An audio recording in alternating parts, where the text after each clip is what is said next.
Props. All right, everyone. We'll start at least 30 seconds early. I've been informed by Heather that she has 136 slides to go through in the space of an hour. The topic might be tiny, but her skills at brevity are clearly lacking.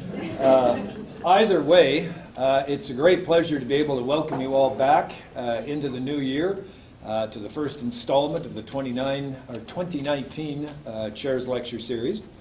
It's also my pleasure to announce that the lecture given a month from now, on Valentine's Day no less, will be given by Victoria Wagner.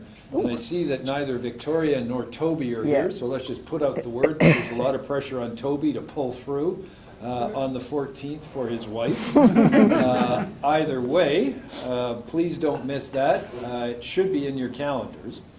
And in order to give Heather as much time as possible, I'll try and keep my comments about Heather in this introduction brief, though we were chatting just before I started the introduction to try and refine exactly how many years we've known each other, and I think we can come down to 34. It would be the summer of 1985 that I worked upstairs on the 10th floor of the Zoology Tower, and the proof is in the collections, Kim. If you go through the ornithological collections, you're going to find that yours truly was hired for the summer of '85 as the bird stuffer. So I did about 50 bird skins and a couple of hundred skeletons that summer, and Heather was working then, I think in your second year, in 1985, for Hugh Clifford. On the Freshwater Invertebrates of Alberta book, and kind of starting on to what became her career and the subject of today's presentation, mites.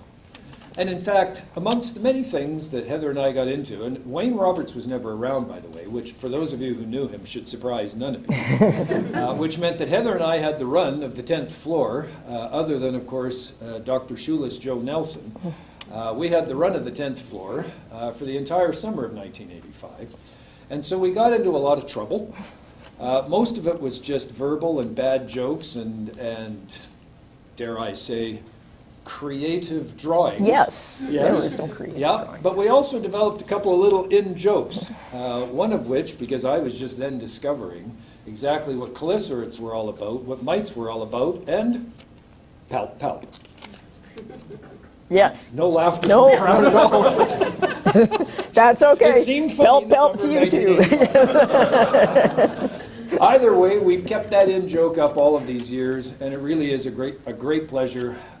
In the end, I mean, neither one of us could have predicted that we would end up as colleagues when we finally kind of grew up, let alone colleagues in the same department 34 years down the road. Heather, boom, the floor is yours. Thank you, Mike. Pelp, pelp. Pelp, pelp, man. Yeah, and strangely, I ended up working on birds, and you didn't. I didn't. So there you go. Okay, so I do have 135 slides. I will speak rapidly, but many of these are animations, so hopefully it won't drag too much. So things I don't know about mites. I took a long time to make this slide. In fact, it was about an hour of frustrating PowerPointness to show that when you find one thing in science, you usually create more questions. So just as the, oops, this pointer doesn't work, just as the original Hydra that Heracles slew, whenever you chopped off a head, two more grew in its place. In this case, I have mites coming out. But that's going to be the theme, is that I'm going to talk about some discoveries and then what I still don't know as a result of those discoveries. I have worked on many things that aren't mites. Here are some of them. Some plants, some vertebrates. That's a megapode chick, brush turkey chick. It's a tardigrade. Eelgrass. I worked on many of things. So all of these have nothing to do with mites. Not a mite in the picture at all. But mostly I'm known for mites. In part started by the first edition of this book, which is now in second edition, but also through numerous publications. And many people have asked me, why have you decided to work on mites?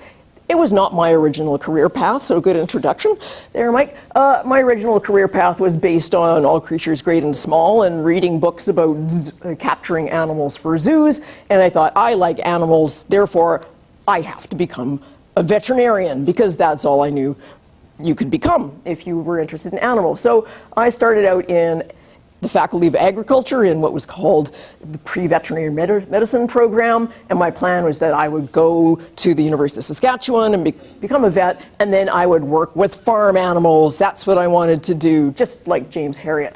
But it turned out that when we went on our pre-vet trip in the very first fall of my first year, we all went out to Saskatchewan, University of Saskatchewan, and they had this model cow with a breech birth. And you, as the aspiring young vet, were supposed to help the cow give birth, this model cow. And I discovered I couldn't reach the vulva. And it's like, well, I'm not going to be a farm vet. Who'd hire me to castrate their bulls? I wouldn't do that. So back to a different plan. I moved into the Department of Zoology and followed some other things I was interested. I loved science fiction. I loved words. When I was little, I loved looking at pond things. And I took the equivalent of Zoology 250 with Hugh Clifford, and I worked one summer with him, picking through samples of dead things, and then he said, you should apply for an NSERC USRA. What will you do? Here, look through Panax Freshwater Invertebrates of the US, which was the text at the time, find something that isn't known and say you'll do it. So I was looking through it, saw this thing about water mites, and it said, whoops, nope, not that way. Water mites. Nobody knows about host specificity in water mites. So I said naively, I will know about host specificity in water mites. But the first thing I discovered, there's a little water mite larvae on the thorax of that damselfly. The first thing I discovered is that if you're going to be working on such a broad question, first of all, you have to know the identities of your organisms. And guess what? Nobody knew what water mites there were in Alberta. So the next thing I ended up doing, instead of water mite larvae, was to just try and do taxonomy, basic taxonomy on water mites in Alberta. So that started the whole thing. But a really major question is, what are mites? I know nobody else in this audience works on mites except for Bill, who works on a specialized subset of mites, the ticks. So a little bit of background. What are mites? They are chelicerates. They're arachnids. Like other arachnids, mites have 8 pairs of legs as adults, though the larvae have only 3 pairs of legs, which will become important later on. They've got chelicerae as mouthparts. They have palps. And they can't fly. They don't have an antennae. And they've got lots of other relatives. Mites, unlike their relatives, have a very blobby body, whereas most other arachnids have at least a few evidence of segmentation. There's about 55,000 named species of mites, maybe up to 1 million in the world, depending on your definition of species. And they're placed in 2 very big groups. The Acariformes, or the mite-like mites, and the Parasitiformes, or the tick-like mites. That's the group to which ticks belong in. And they're usually put together in a single taxon called the Acari. But there's long been a debate as to whether these groups actually are related to each other.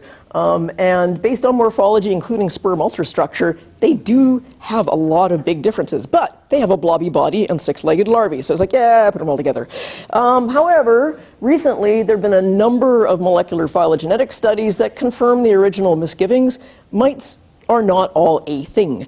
They are strongly diphyletic. Each of those 2 major lineages is related to a different group of other arachnids. In other words, miteness has arisen twice, and mites are like trees.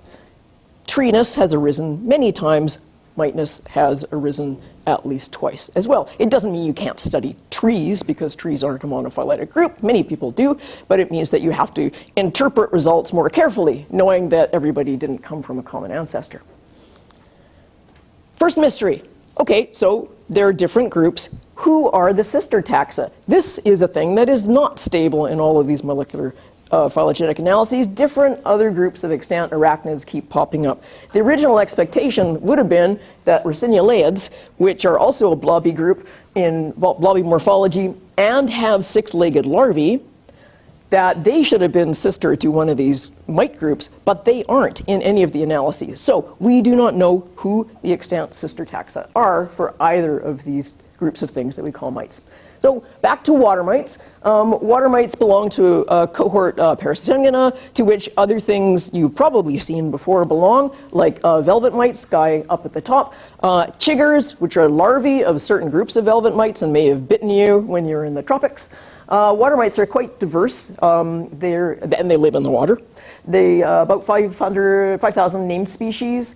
And in in Canada, there's probably about 2,000 species, including the ones that we have not yet named. So a very species-rich group.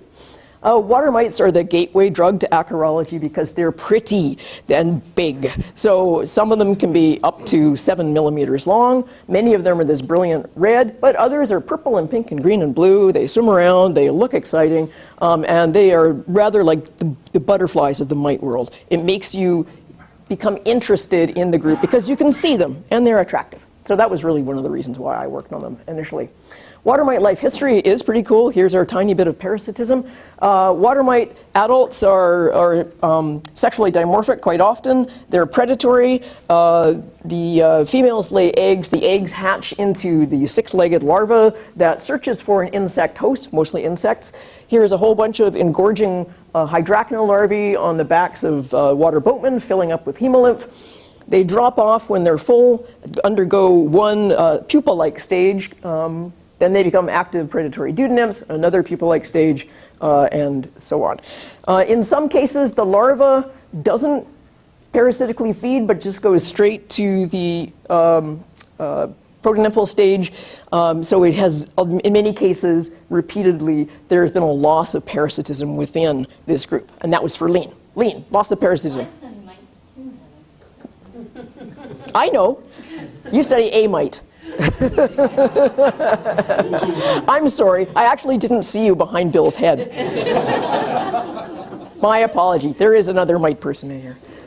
Okay, so for my PhD, I worked on predatory behavior of Unionicola crucipes, which is a very pretty long-legged mite. Unionicola crucipes has two modes of catching prey, which are mostly cladocerans. One is to swim up into the water column and then drift down and grab things as it drifts down. And the other is to stand on the bottom on 4 hind legs with the first 2 pair up in the water and grabbing, passing cladocerans. So my interest was, what are the water mites using to figure out that there's a prey animal there? Is it smell? Is it sight? Is it the vibrations of the moving cladoceran? Or some combination of them? So I did a bunch of experiments that demonstrated that it's really entirely the vibrations. They don't care about the smell. They grab anything that vibrates at a particular frequency. The Unionicolids include other genera, including Neumania. Neumania is similar to Unionicola as far as predatory behavior goes, except it doesn't do the drifting bit. It just sits on its bum with its forelegs up in the air, waits for somebody to come by, and grabs it. Neumania is pretty impressive in that it can grab passing copepods, which if you've ever tried to suck up a copepod in a pipette is no small matter. They're very, very fast. So they've got a really fast grab on them. Then for my PhD, I moved to the sexual behavior of water mites. And one of the things that I worked on was more Neumania stuff, in this case Neumania papillator. And Neumania papillator, males will wander around until they bump into a female or even a place where a female was sitting. And then they'll start vibrating their forelegs, either at the female or at the goopy gluey spot where she was sitting. If the female doesn't grab him, or if the goopy gluey spot doesn't grab him, which of course it never does, he'll eventually lose interest and walk away. It's only when he gets grabbed by the female that he turns around, puts down this complex net of spermatophores, fans his hind legs over the spermatophores, presumably sending pheromones to the female, who, if she's interested, and she isn't always interested, if she's interested, she drops down, she rubs her belly on the spermatophores, they come off on her venter, and she brushes them into her genital opening. So I did some experiments that showed that the males were vibrating their legs at the frequencies at which copepods vibrate as they move through the water, and that hungry females were more likely to respond to courting males than were very well-fed females. And so this was one of the first examples of sensory exploitation that was published in literature just at the time that the idea was becoming hot, that males can exploit female sensitivities that are evolved in a non-sexual context. So this is actually still a pretty well-cited paper. But throughout all of this, looking at Uninicula and water mites under the microscope, I noticed that, especially for the Neumanias, as you're watching them do nothing for a really long time, if you change the light, their eyes would vibrate in their heads and jiggle back and forth, which is weird. You might wonder, how do they do that? Well, it turns out that many water mites have not fixed eyeballs on their heads, like most good arthropods, but rather the eyes are sunken inside the head. This is a section through water mite looking that way. Here's a normal water mite, or normal arthropod eye. It's on the outside of the body. Here, the whole eye is inside the body. In addition to that, there are muscles that attach to the eyes and that move the eyes back and forth. So here's some histological drawings I made of some sectioned water mites when I was in my master's. So there's the eye capsule. There is a little apodeme with a muscle associated with it, and it pulls the eye back and forth in response to what? Change in light, I don't know. And here is a section through a limnesia head. And some of the water mites have their eyes sunken inside their heads. They can still wiggle them, though. Why? Ted? I don't know. He doesn't know either. So that's another mystery. I don't know. I have no idea. Things happened. I got married and I moved to Australia. And in Australia, there's less water than there is in eastern Canada. However, there are other things. There's soil. So I ended up doing a lot of soil mite stuff, but there's also birds. Amazing birds. Birds that had never been explored for the mites that are associated with entire families or superfamilies of birds. So I actually did a lot of work on mites associated with parrots and mites associated with megapodes, mostly brush turkeys. I think brush turkeys are very handsome birds. Not everybody agrees with me. These guys are just loaded with feather mites. And feather mites are pretty morphologically spectacular, if not colorful. They are morphologically highly diverse animals. There's about 2,500 named species of feather mites, all groups of birds except for rheas, for reasons unknown, probably lack of capturing rheas in the wild, have feather mites. There's even a penguin with feather mites. They're not very big, usually around 200 to 300 microns in body length, with the most massive being a whole millimeter long. So I'm going to take you through 3 stories of bird-associated mites, looking at sexually associated characters. And hopefully you're noticing some of those guys seem to have one leg bigger than the other. Yes, so I'm going to be talking about this asymmetry later on within this section. So, as you probably all know, there can be a great deal of variation in sexually selected male weaponry. Antler size in deer, for example, and in arthropods, we often see some polymorphism that can be continuous. So here's an example of continuous polymorphism in these stag beetles, and you can see a continuous change in the mandible size, but you also see that the larger mandibled individuals tend to also have larger bodies. That's also a pretty typical trend. But you can also find situations in which there are more discrete morphs with big or small appendages. I'm going to see if I can use this instead. Yep. So these are all harvestmen who have all had all their legs removed except for their palps, and chelicerae. Big palp guy, little palp guy, same species. Big, little, same, big, little, etc. And in this case, it's big hind legs. And in this instance as well, it's discrete. You've got big guys and small guys without a gradation in between. And in this case, again, the larger-bodied individuals tend to have the larger weapons. So what about in mites? In mites, polymorphism is most pronounced within the astigmata, which is the group to which feather mites belong. And there's one typical expression of the polymorphism that is termed heteromorphy versus homeomorphy. And this is very diagrammatic illustration here. So this is a representation of the ventral side of a female mite. That's her genital opening there. Male mite, that's his ediogus or penis, if you wish. Another male mite. And in the homeomorphic form, the male, it looks pretty much like the female, except he's got different genitalia. In the heteromorphic form, yes, he's got the male genitalia, but he also has one or more pairs of appendages or some aspect of his body that is highly enlarged or hypertrophied. Sanxania burleisii is a stored product pest, and it has been very well studied for its polymorphism. In this one, the male homeomorph has slender third legs, and the male heteromorph has these very powerful, pointy third legs, muscular with a giant claw at the tip. And these have also been termed a scrambler or a pacifist morph and a fighter morph. And the fighters will attack any male they encounter and try to stab that male to death with the pointy third legs. The homeomorphs run away to try and find someone to mate with and to not be killed. So homeomorphs always lose out in encounters with heteromorphs.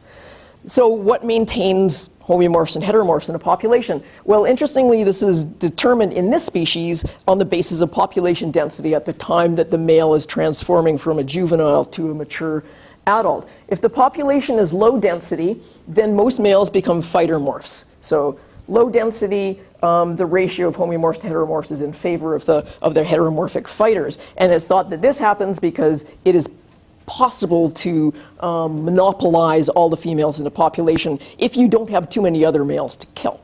At very high density, most males become the pacifist scrambler morph. The idea of that is if you're at really high density and you're aggressive, then you're going to be trying to kill everybody and you're never going to mate. So whether that's the reason why this happens, I'm not sure, but that is the usual pattern. Low population density, mostly heteromorphs. High population density, mostly homeomorphs. So next section here, I'm going to look at 3 taxa of bird-associated astigmata that show differences in what could be male weaponry and try and ask these questions, which we'll go through one at a time. Starting with this nest mite, Sternophagoides bakeri. This is a mite that lives in the host's nest. It doesn't live on the bird itself, and in the nest it eats bird dandruff. You may be thinking, why? It's like a dust mite. It is exactly like a dust mite because that family, Pyroglyphidae, is the family to which dust mites belong. And it's thought that basically, well, they're in our nests eating our dandruff. It's a very logical thing for them to do. So they may have been with us since we were dwelling in caves, along with birds that were dwelling in caves. Okay, so there's a female Sanxanian or a Sternophagoides, not very pretty, and some males there. And as you can see, the males do have some pretty big legs. So here is a male with moderately impressive front legs, and there's a male whose front legs make you think, whoa, how do you even walk with those things? So, questions. We see that there are some males with really big legs and some males with not so big legs. Are these discrete morphs, and is leg size related to male body size, like we've been seeing in the other taxa? So I got a whole bunch of mites from 2 sites and put them on slides and did a bunch of measurements of males of various body areas, mostly the width of that big front leg and the length of the entire body to get an idea of body size, but also an aerial measurement of the front leg and an aerial measurement of the body to find out whether that provided any different answer. So here's some predictions. If there are discrete morphs, we might see this pattern. If the morphs are not related to body size, then you might see that there is a set of small leg widths, a set of big leg widths, with a gap in between them so that there's 2 discrete morphs. But it's not related to body size at all. Or it could be related to body size in that you've got your gap, your gap again, but the smaller bodied individuals tend to have small legs and the larger bodied individuals tend to have large legs. So those are some potential outcomes. What did I find? So just they're differently colored according to the origin. I tend to find nothing. Very, very strong nothings, you know. Lack of significance more powerful than any you've seen before. So body length and femur width, no pattern there. Body length and femur width as a ratio to body length, so proportion that they are. And again, there's no pattern of anything. No evidence of a gap either. What about the aerial measurements? Whoa, look, there's something significant up there for Iowa, but the R squared is sucky, and you look at this plot and you say, I don't believe that's significantly positively related in a very strong fashion. And again, no gap when you look at these things as areas rather than length. So, answer fairly strongly, are there discrete leg morphs? No, not really. Is leg size related to body size? Maybe in Iowa, but nowhere else. And so except for very large mites, like these guys, whoops, I can't. You need to get a better laser. So these guys here, at that size, everybody's got big legs. Way down here at the weenie size, everybody's got small legs. But in between, doesn't matter what body size you have, you can be a small mite with big legs or a big mite with small legs. Every combination seems possible, which I guess is a hopeful story. It doesn't matter the size you're born with. You can still, you know, get out of the 99-pound weakling stage and get those big muscles. And what was that advertisement for in the backs of comic books where, you know, he got sand kicked in his face? Charles Atlas. Yeah, the Charles Atlas of the mite worlds. Look at this guy. He's small, but he's got really big legs. That would be a good one. All right, next story. Pigeon mites. Folculifer rostratus is a really astonishingly handsome mite as a heteromorphic male. He's got elongated and hypertrophied lower chelicerae, digit, and his first two pairs of legs are really, really long. This is compared to the homeomorphic male. So here's the female.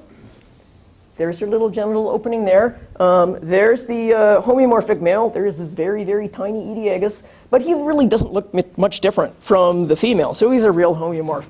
Here's the heteromorph. You know, more Charles Atlas stuff. Weightlifting, really big lower chelicerae, these big tusks that come off. So the question that I had for these guys was how does population density correlate with these two morphs? In this case, it's much more of a discrete set of morphs. So is it like what we see in Sancassania burleisii, that you get more heteromorphs or a greater proportion of heteromorphs at low density, and then as density increases, you switch over to the homeomorphs? So first of all, you got to get yourself some pigeons. In Edmonton, for some reason, our pigeons have absolutely no feather mites, which is a strong pattern in Alberta for non-migratory birds. But down in Illinois, actually, which is where the pigeons came from, you get them loaded with mites. So Dale Clayton's lab collected a bunch of pigeons from Illinois, humanely euthanized them, put them into a pate shaker, and shook the heck out of them to get all the lice off, and as a byproduct, they got all the mites off as well. So I got the residuals with the mites, total of 21 pigeon residuals. 17 of those residuals had Folculifer rostratus, and of those, 7 birds had both homeomorphs and heteromorphs, and 6 had only heteromorphs. The population density, just as the count of how many mites were there in the residual, had a great range from 1 to 1,155. So if there's going to be a pattern associated with population density, we have the power to potentially detect it. What did we see? So here's our total number of Folculifer on the bird. This includes females and juveniles as well as the males, and those are the number of males within there, adult males. And as you can see, the total number of heteromorphic males was positively correlated with the population density. And homeomorphic males, which are the black or the open circles, not correlated at all.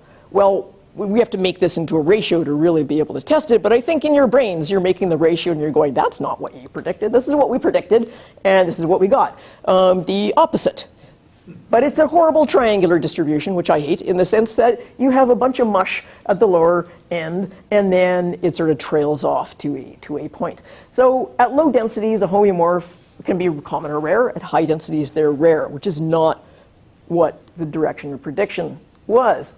So But does that mean that morph is not correlated with population density? Well, maybe it is, but it's at a finer scale that we didn't look at, like at the feather level. You know, the individuals that the male encounters on that particular feather. So we need to do an entirely different study to find that out.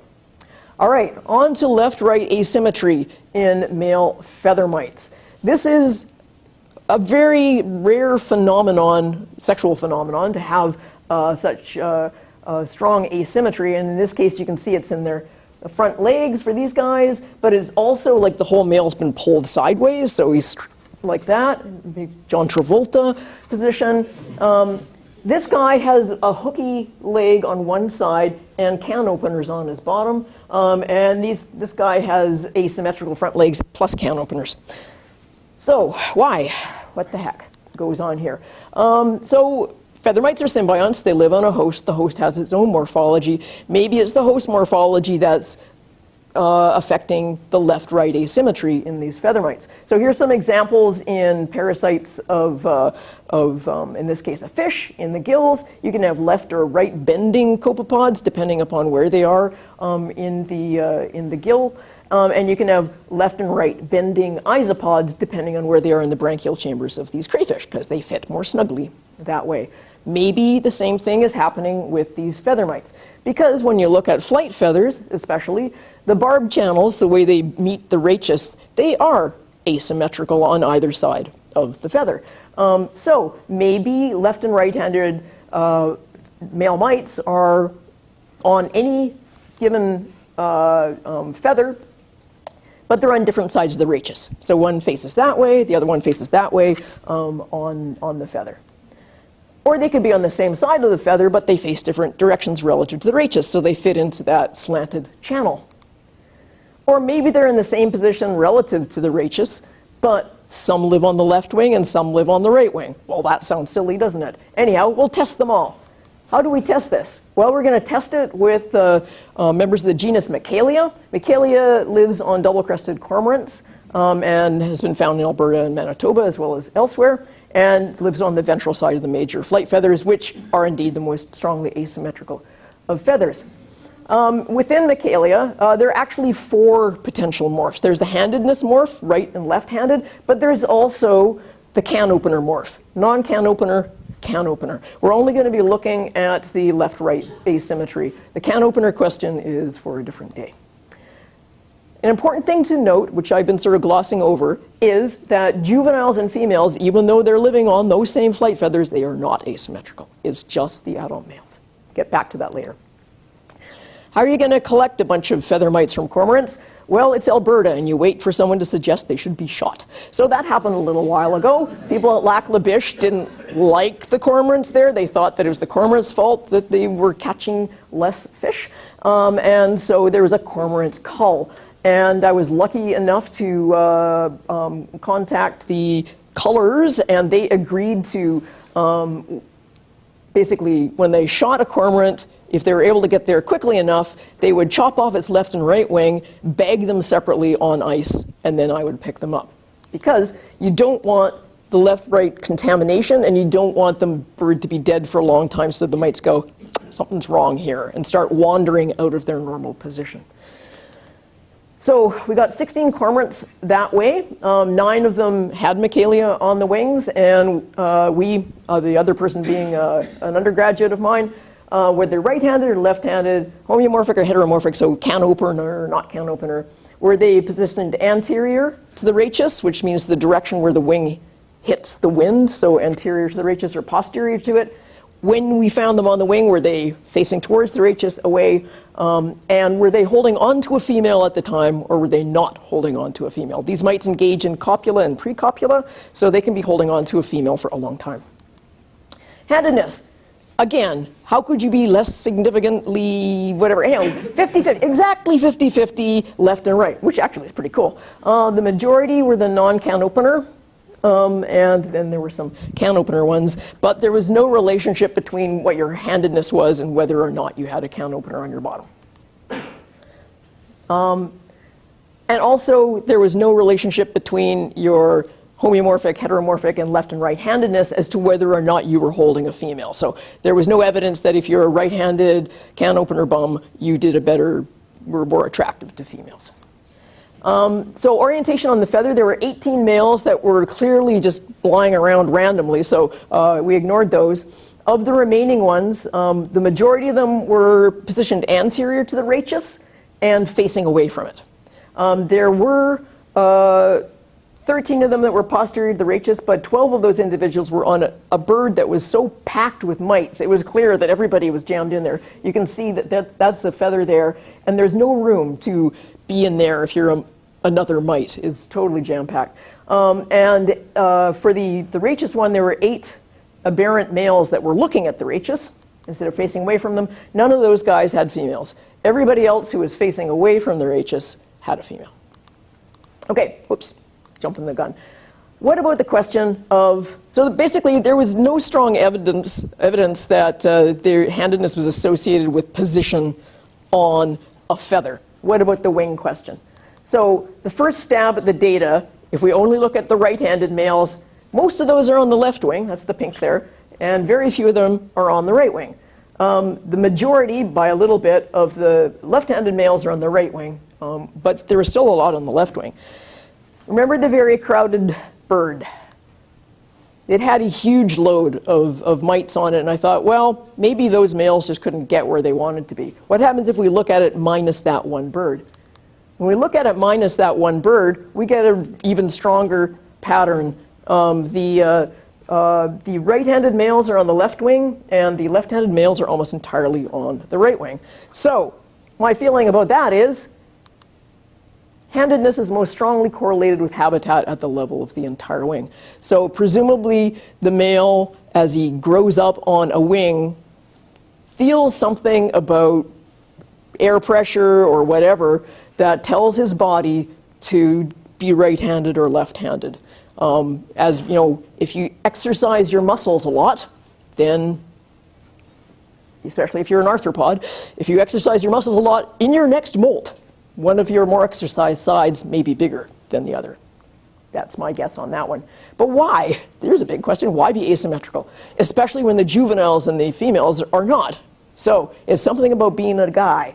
Dubinin, the great Russian feather mite biologist, argued that being asymmetrical as a male was an adaptation to being in this stressful aerodynamic situation and having to use your hind legs, 2 out of the 4 pairs of legs that you have, to hold on to the female. So when the male's holding onto a female during precopula, he can only hold onto the feather with his anterior legs. His hind legs are busy.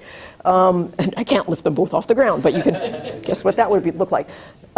So Dubinin thought that this was why it was only in males that you see this asymmetry. But all feather mites have copula or precopula, so why are just some of the feather mites have asymmetrical males? When you look at the hosts, almost all hosts of asymmetrical males are found on aquatic birds. With aquatic birds, in addition to aerodynamic stress, you're potentially going to get hydrodynamic stress on the wings. This is going to be especially true for diving birds like gannets and cormorants, where they are going through this thick medium that could make it even harder for the male mite to hold on. So that's the idea here, is that asymmetry may be an adaptation to the asymmetrical habitat plus the extra hydrodynamic stress of those particular hosts. So the answers to the questions are here. But the mystery is, what do they do with these things? You know, what does Sternophagoides do with those big front legs? What does Folliculifer do with his undershot jaw? And what do the heteromorphic males of Michaelia do with their can openers? We don't know. Mites are mostly observed when they're dead, and so, feather mites at any rate, so we can't ask them these questions. And here's some more to just pique your interest. More male feather mite mysteries of different taxa. So this is the bit that I'm going to skip, unfortunately, and I'll just say females have neat things too in feather mites. They've got fancy bums. Kaylee worked on them. More fancy bums. Unfortunately, we didn't find any evidence that the fancy bums were associated with male grasping structures. Whoops, nope, there we go. The usual result. Even when we did pseudo-phylogenetic analysis, there was no correlation between fancy bums and male grasping structures, and I can explain later on why you would care about that. Female feather mites have an internal spermaduct. Sperm goes in there, travels up that long tube, gets stuck in the spermatheca up there, but, oops, no, here's a fakely dissected one, so there's fakely dissected spermaduct. That's pretty cool, internal spermaduct, very long, but look at that dangly thing right here. What is that in this female Truisardia? It's an external spermaduct. Why would you stick your spermaduct dangly outside of your body? I don't know, but it certainly is variable. These are all Truisardia females. No spermaduct, spermaduct supported by a membrane, big, long, dangly external spermaduct. These guys have internal spermaducts too, but part of it sticks out. It's even more exaggerated in mites of tinamous, which we do not have in Alberta. So here is an external spermaduct of this tinamou mite, and then it gets even more extreme. Here's her external spermaduct. The male's genitalia are now in his throat, and instead of sticking out, he just has a tube. So presumably she sticks a spermaduct in his tube. I don't know why. Okay, so last little bit for the last 10 minutes is the topical paper that I'm sure no one read. I haven't read anybody else's topical paper, so I don't expect you to. This is on the topic of what do feather mites do on the bird anyhow. So a little bit of background. Symbiosis can be beneficial to both the hosts and the symbionts in many ways. One of these can be as a cleaning mutualism. We're all familiar with reef cleaning fish, ant-acacia interactions, and some of you may know Steve Perlman's work on this super cool interaction between Drosophila, a protective bacterium, and a nematode. Mites can do this too, known from a few arthropod situations. So if you've ever picked up a burying beetle, you probably have seen is covered with all these mites, and the burying beetle tends not to seem worried about it. These are Pusilichirus nymphs that may help protect the larvae of the burying beetle by eating potentially competitive fly larvae underground, where the food source has been buried by the adult burying beetle. And this is a very cool example of protective behavior between the wasps carry the mites into its nest chamber, and the mites defend the larval wasps against parasitoids. But what about on vertebrates? Most people, when they think about mites on vertebrates, oh, sorry, there is a tick up there, don't have good feelings about it. Ticks and ear mites and scabies and chiggers. And if you go on the internet, and I don't suggest you do this, search for bird mites, you will come across a lot of delusory parasitosis literature about how my life has been made miserable by bird mites. So can there be parasite or symbionts or mite symbionts of vertebrates that are actually nice? Most likely, if you ask a mite biologist, they would say, well, feather mites maybe. Although the ones that live inside quills, some seem to cause some structural damage. Correlational studies of the ones that live on the veins of flight feathers seem to find either no relationship between host condition or a positive one. Birds in good condition have more mites. So this seems like a good candidate for potential positive symbiosis. And indeed, the etymology of analges, which is the type genus for all feather mites, means no pain, analgesic. And this was because early feather mite biologists observed you can have a mite with a huge load of feather mites, or a bird with a huge load of feather mites, and it seems just fine about that. Unlike if you have a huge load of feather lice. If you've got a huge load of feather lice, the bird is not going to be happy. This is because feather lice eat feathers. They eat the fluffy bits of the feathers, and that lowers the thermodynamic capacity of, or the insulating capacity of the feathers. But when you look in the guts of vein-dwelling feather mites, mostly what you find is stuff like fungi and pollen. You never find feathers in the guts of feather mites. But when I say you never find feathers in the guts of feather mites and you find pollen, and fungus, that's because that's sort of what people say, but there's never been a survey. So with Arnica last year, we went through a ridiculous number of slides to look at the gut contents of many, many, many feather mites to see what was actually in them, rather than just anecdotally reporting the coolest things. So we aimed for breadth of host taxa, photographed the gut contents of mites. As a major caveat, some mites were alive at the time of preservation, so their gut contents was probably what they had recently eaten while on the host as their normal diet. Others had probably lingered on dead hosts for a really long time and may have eaten stuff they didn't normally want to after their own host died. So we don't really know for sure how long they had been, the host had been dead prior to looking at the mites. So we got 190 species of birds from 19 orders, which is pretty good. Most of them were passerines, with the next most common images coming from charadriiforms and woodpeckers. There were many genera of mites that we photographed. The most common was Proctophilodes, followed by Truisardia. These are passerine mites, so not a surprise. What did we see? Fungal spores and hyphae, diatoms, arthropod parts, sometimes other feather mites, and very rarely pollen and plant spores like from bryophytes. But most of them were not identifiable. Mostly we saw globs, chunks, and sprinkles. Never any feather bit, though. So here's some spores. So this, again, Rolf Weinbrook said I needed to have a prop. Here's my prop. It's a stuffed feather mite.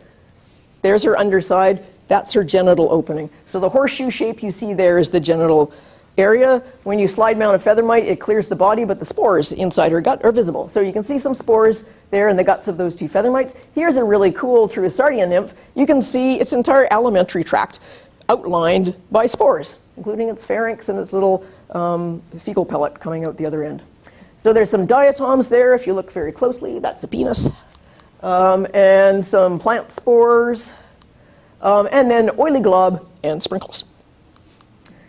And at that point we went, all right, let's get someone to identify these things. And Toby said, we don't identify randomly disassociated spores. Are you crazy? It's like, oh, well, that's too bad. Now what do we do? And then some colleagues from Spain just happened to say, hey, you're working on gut contents. We are too, but we're doing it by metabarcoding. Would you like to collaborate? And we said, yes, please. Also, Jorge is spectacular with giant, unmanageable data sets. So I gave him all the data after pruning it down only to the vein-dwelling feather mites. And this is what Jorge condensed it to. Lots of fungi, not so many diatoms, very little plant matter, many different morphs of fungi, etc. Everyone likes a circular cladogram. Actually, I don't, but here's a circular tree of all the birds that we looked at.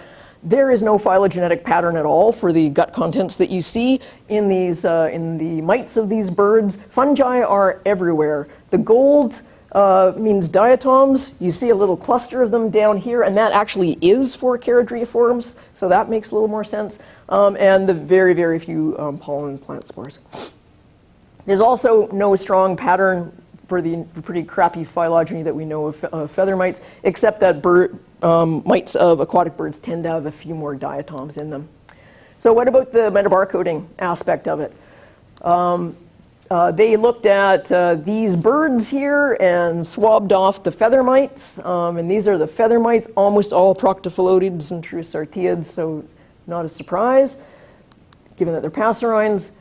They found a lot of fungal genera via barcoding. The ones with the arrows are ones that have keratin degrading capacities, so feathers being made out of keratin, that's a potential issue, or are known to be pathogenic to vertebrates. There was no pattern when you look at the mites with regard to their gut contents. This is the taxonomy at the bottom, and you don't see any clustering according to taxa.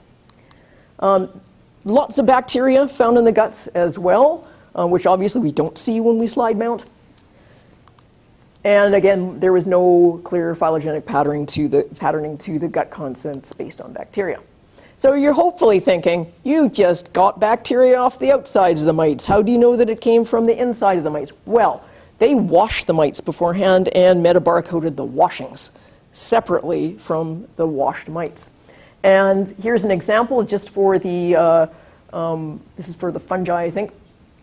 Yeah, fungi. So the top one is the diversity for the inside of the mites, and the bottom one is the diversity for just the outside washing. So you can see the inside of the mites have a much higher diversity than the outside. So we're pretty confident that we were getting true gut contents and not contaminants. All right, so fungi and maybe bacteria seem to be the main food resources for feather mites, apart from the potential Europegial oil, which is preen oil. Diatoms are relatively rare. We didn't find any evidence by metabarcoding or by the microscopic stuff of host parts in the birds. And there was a pretty high prevalence of bad fungi in the guts of the feather mites.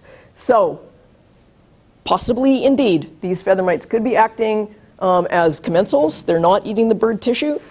Maybe even as mutualists acting as feather cleaning symbionts. Lots of mysteries here. Are the oily globs Europegial oil? Are they licking Europegial oil off the feathers? Maybe some GCMS on Europegial oil of a host compared to what's in feather mites would do it. I have no certainty that one can figure out what's in the gut contents of feather mites with this process, but it's an idea. What are sprinkles? If mites are commensals or mutualists, then you should be able to see that by removing them from birds and seeing how well they do afterwards. If they're commensals, it should make no change. If they're mutualists, they should do more poorly. It's very hard to get feather mites off birds, though. They do not respond to delousing powder as readily as lice do. In fact, there was a recent publication for a rare, it was a Philippines crested eagle, and yes, a very rare Philippine eagle that had been in captivity for 40 years. Every year it was dusted with louse powder, and then they found feather mites on it, and it's the normal feather mites. So the feather mites lived through 40 years of louse dusting. So I'm not really sure how to remove them.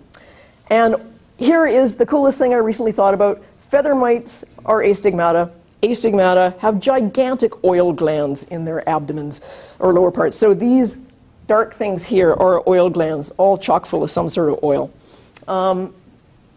Does a bird laden with feather mites that are presumably also coating the feathers with their own oil, does that alter the scent of the bird in a way that affects the bird's social interactions? Because as we are finding out, some birds produce scents, like the citrus-scented crested auklet, that are associated with particular periods, like mating periods, and could be involved in courtship. Astigmatid mites produce a huge amount of different chemicals. Here are compounds identified from 61 species of astigmata, and somehow they produce multiple pheromones out of the same glands through this process. So they produce lots of things that could be interacting with the host smell as well. And at this point, it is not a full hour. I'm very pleased with myself. I would say thank you very much for staying awake, even Mike, nodding a little bit throughout this, and I hope that you have learned to appreciate some of the mysteries associated with mites. Thank you.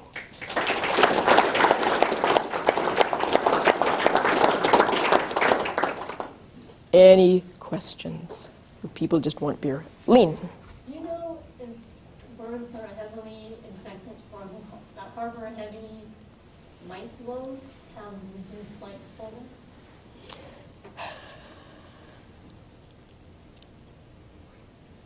To my knowledge, there has been no study of that, but I also don't think there's been a study of that with regard to lice, which would be a lot more sensible.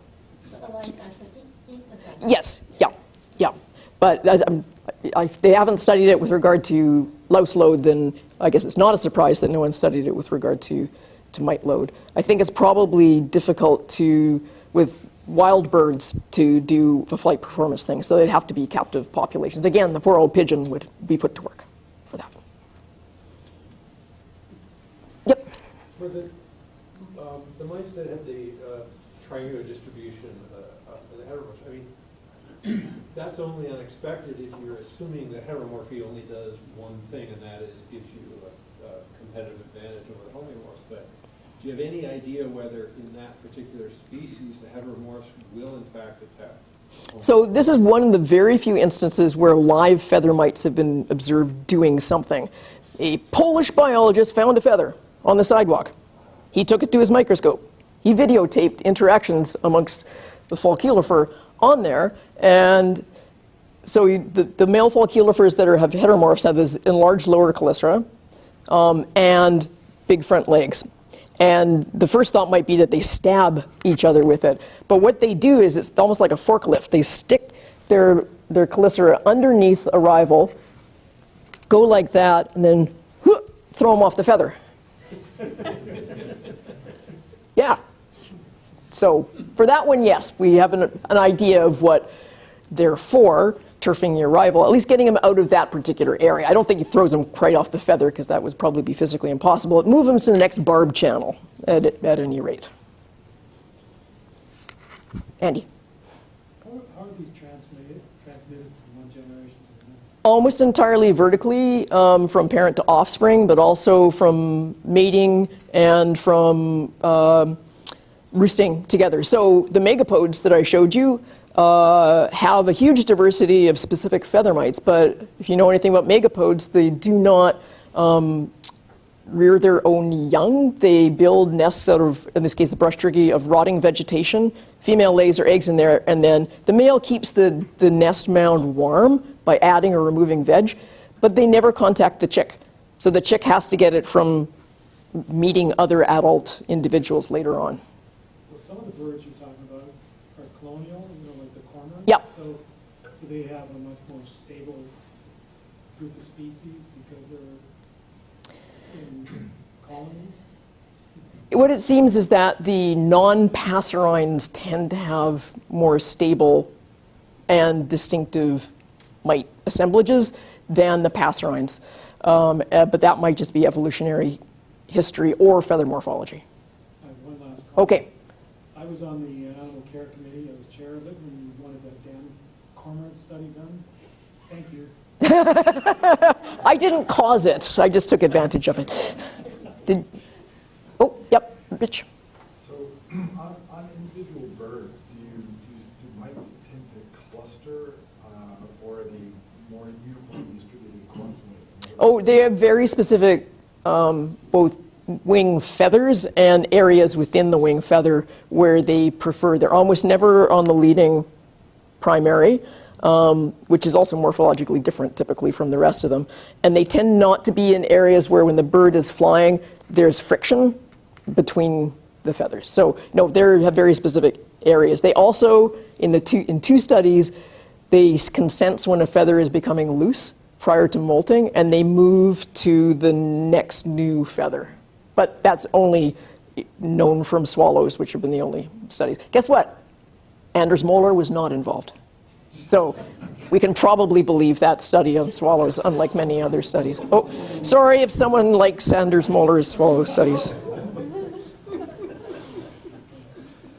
Any other questions?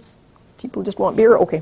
So you're drawing a correlation between the appendage size and whether or not the bird was diving or not.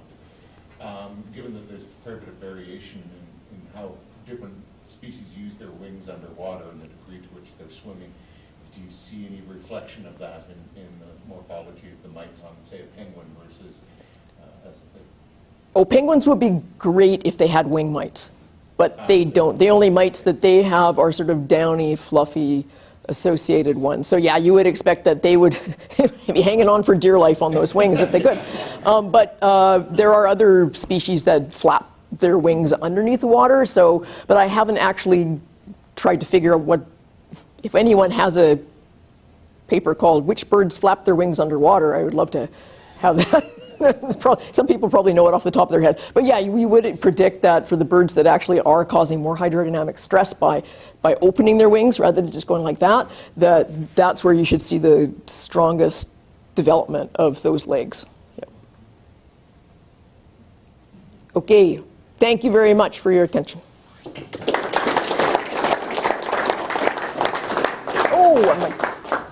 the gift.